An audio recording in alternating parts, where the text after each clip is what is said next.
Welcome to Midnight Confessions. A farewell you'll never forget.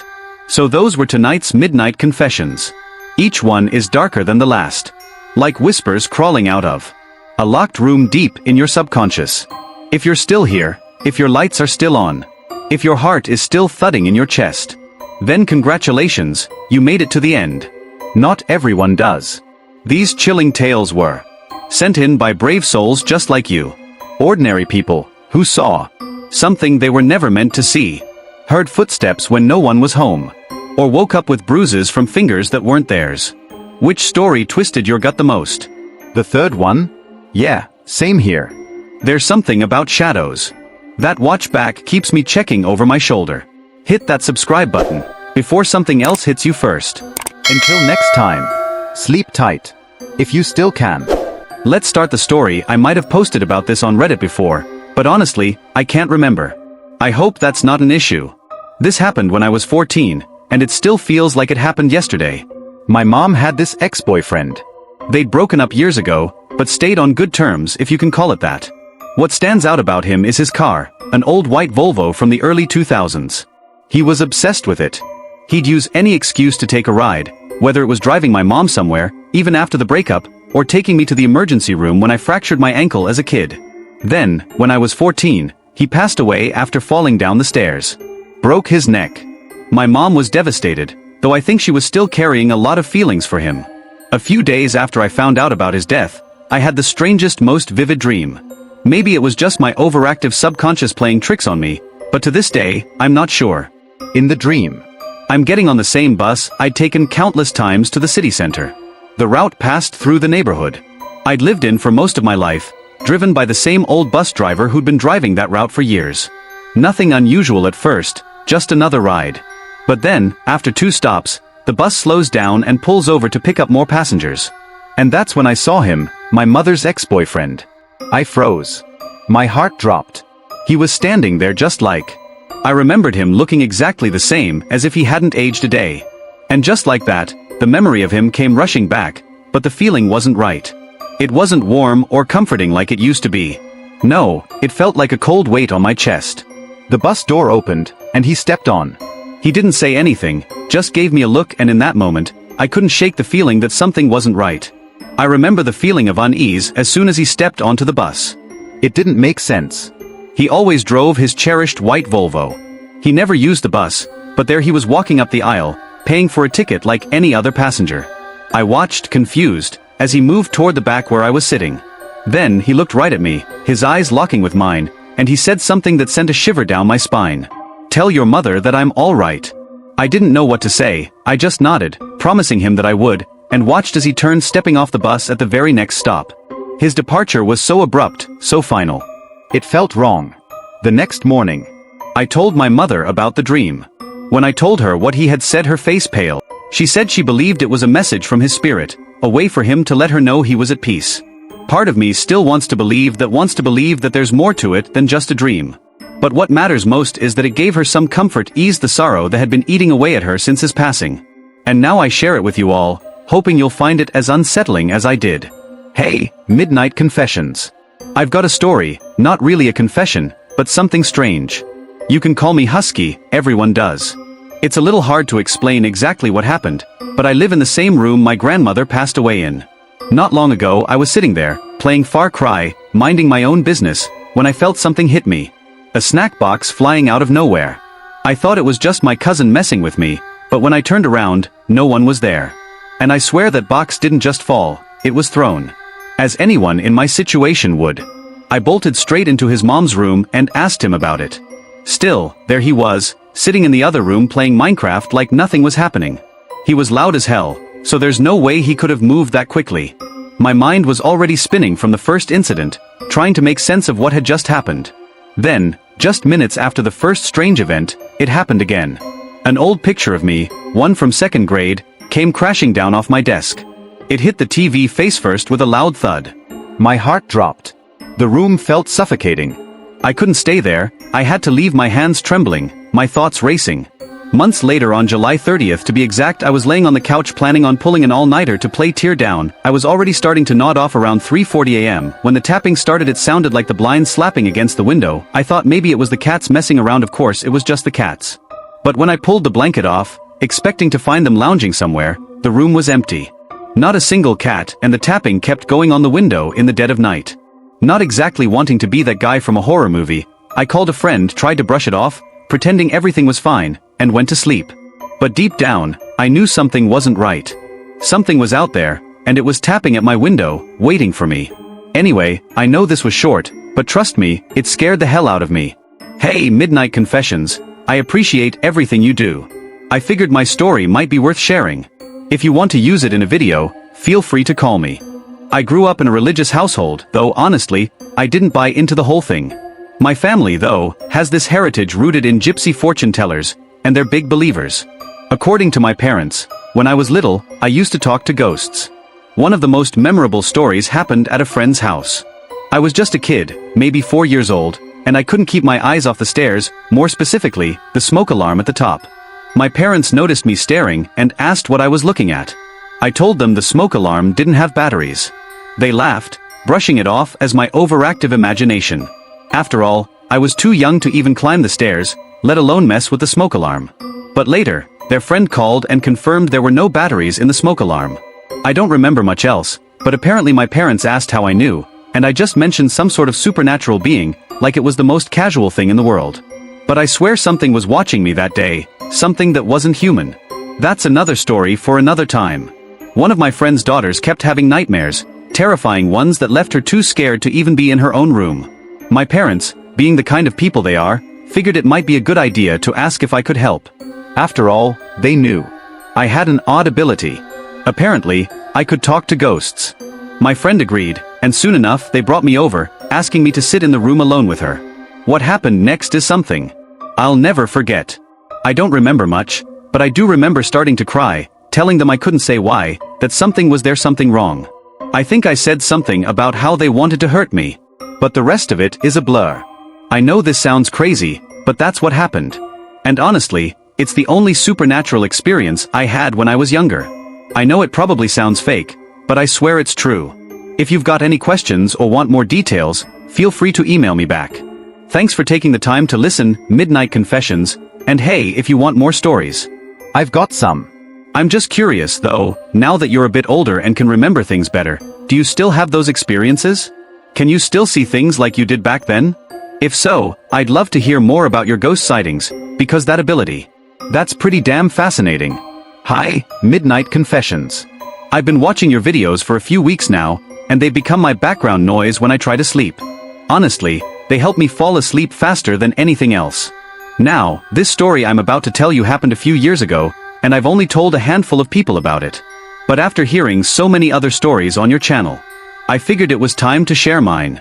It usually freaks people out when I tell it, and I can never really get a solid explanation from anyone about what happened. To this day, it still gives me chills just thinking about it. I hope this isn't too long or boring, but if you decide to read it, I'd like to hear what you think. Let's start another story. There were times when he'd turn on his camera, just to show off whatever nerdy thing he bought that day. And that's when it would happen. Ghost orbs. Floating around him, like they were drawn to him, following his every move. At first, I thought it was just dust, but he made it a point to prove it wasn't. He'd walk out of frame, and then come back into view, only to have these small glowing orbs, almost like bursts of light, hovering around his bare arms, flickering in the dim room. I didn't know how to react to it. I mean, what could I do? At that point in my life, I was desperate for companionship.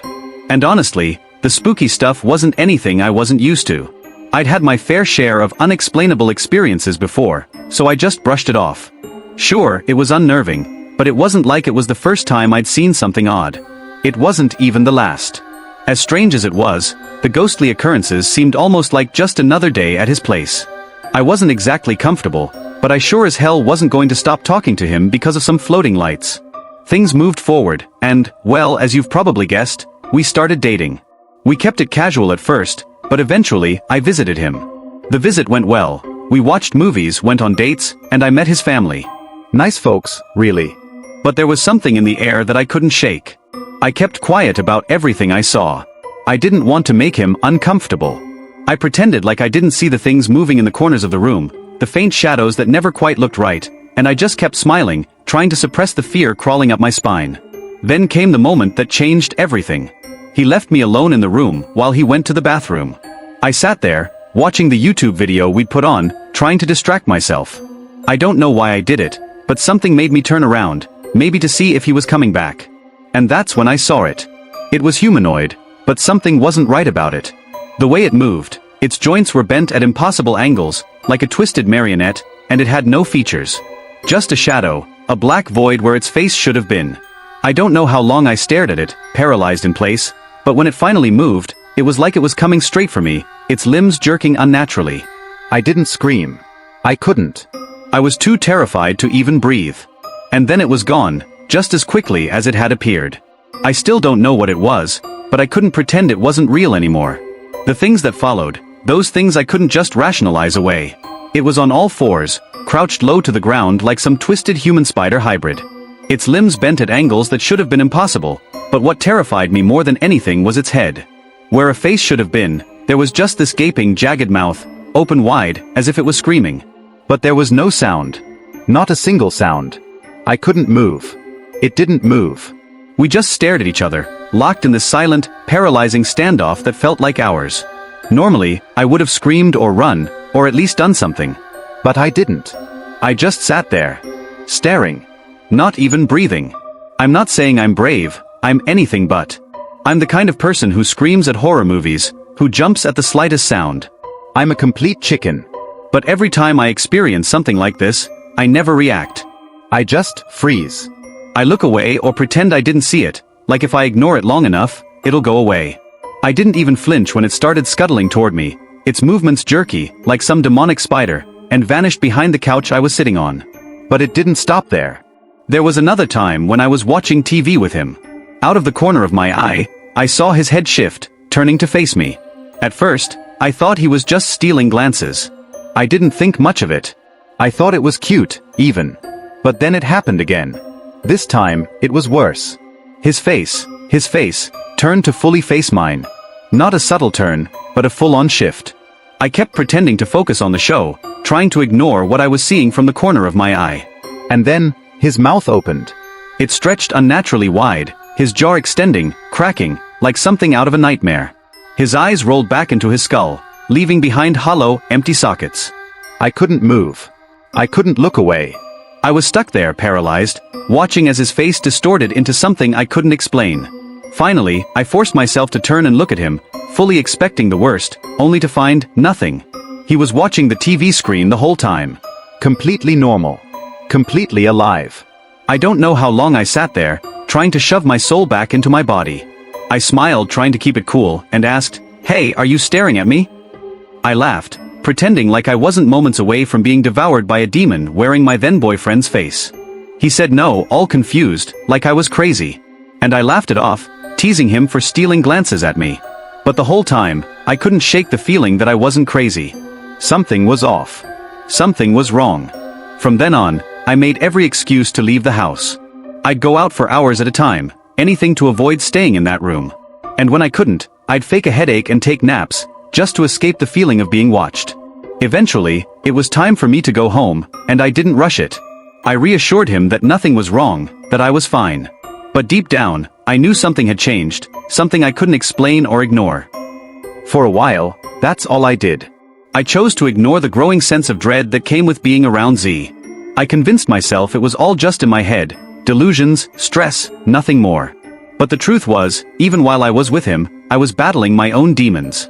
And honestly, the relationship didn't last long. Mostly my fault, if I'm being honest. I couldn't let go of my ex, and it destroyed what little I had left. But that's a different story. What I really want to share with you is something that still keeps me up at night when I let my mind wander too far. This was more recent, clearer than anything from my childhood. And maybe, just maybe, I'll share the story of my encounter with the Hatman, that still sends chills down my spine.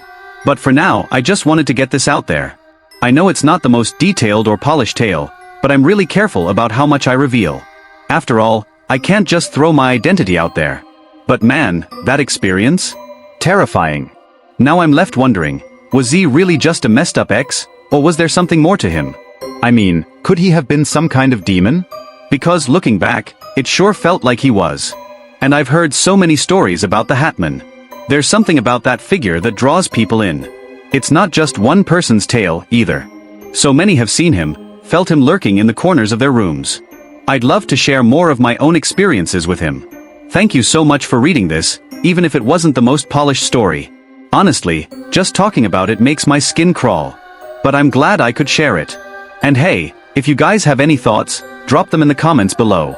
I'm really curious, what do you think? Was my ex something more than human? Or was I just being paranoid? Either way, this creeped me out all over again. Alright, Midnight Confessions, that wraps up some of the most terrifying stories I've got for now. I hope you guys enjoyed the video. I love reading your stories. You never fail to amaze me with the things you've seen and experienced. It's always so much fun to put these videos together, especially knowing we're all part of this amazing community. Seriously, you guys are the best. If you liked what you heard, make sure to hit that like button, subscribe, and comment. Let me know what you liked, what you didn't. Sorry for the rambling, but hey, sometimes it just comes out that way. And, yeah. If you want more creepy content like this, I know you'll love the other videos on this channel. Thank you so much for stopping by. And hey, if you'd like to see your own story featured in a future video, check the description for the email. You guys are amazing, and I really appreciate all the support. This is Midnight Confessions. I'll see you next time. Stay safe out there. Bye.